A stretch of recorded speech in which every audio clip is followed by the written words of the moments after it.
Hello friends, welcome to KANISHKA IAS.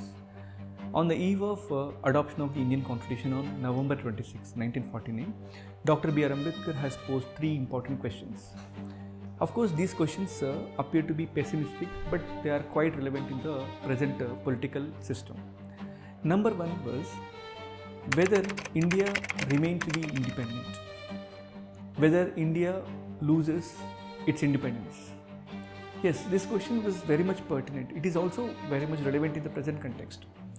Because Ambedkar said, India has been ruled by Britishers and India got its independence from the foreign rule.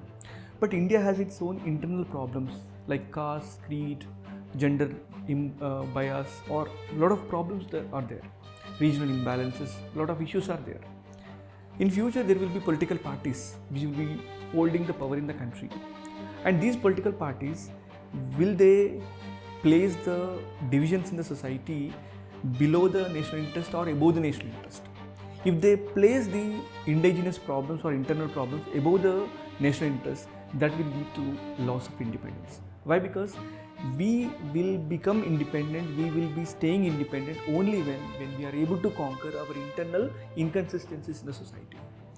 Unless and until these internal problems are addressed, we cannot claim to be independent. This is what the perception, this was the thinking of Dr. B.R. Ambedkar. And the second question was, India has been known for democracy or known to be democratic.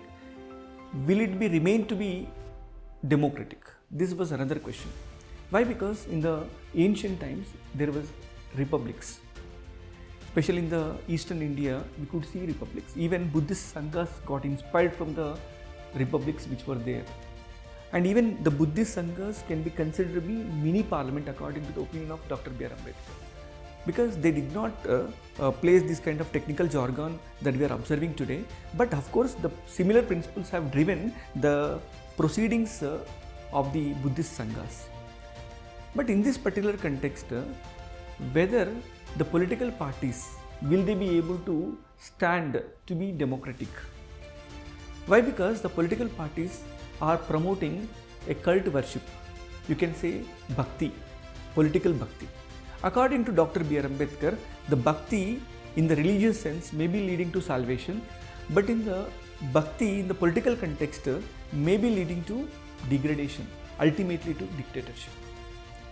So that's why sustaining the democratic culture is also important according to Dr. B.R. Ambedkar. And question number three, whether the political democracy, will it be leading to social democracy? Why? Because yes, India is politically democratic because of the constitution. But the social democracy is another concept where the fraternity, liberty and equality are the three important ingredients for the social democracy. So according to Dr. B.R. Ambedkar, there are vulnerable sections, there are marginal sections who have been feeling the burden of being governed. Now they demand the proper contribution of theirs in the political system in the country, in the political representation. If you try to look at in the present context, the political system is not able to accommodate the diverse elements in the society. The vulnerables, the marginal sections are yet to get the due representation in the legislature, executive and judiciary.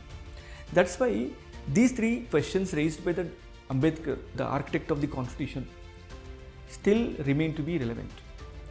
Because if you try to look at the first question, whether India is still independent or not, whether will it be losing the independence or not, yes, of course. Presently, the caste, religion, communalism is driving the political system, is driving the electoral politics.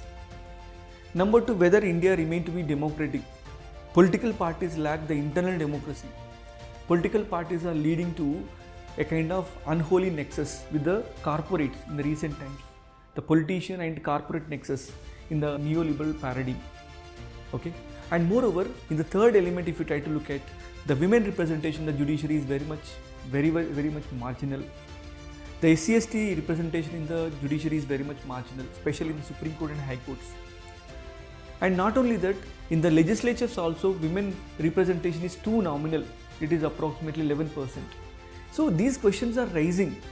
Whether India is holding social democracy or not. Okay. So these particular points are very much relevant for your UPSC examination, especially in the general essay. And you can also mention these critical points when you're writing general studies paper 2 answers, especially polity answers. Thank you.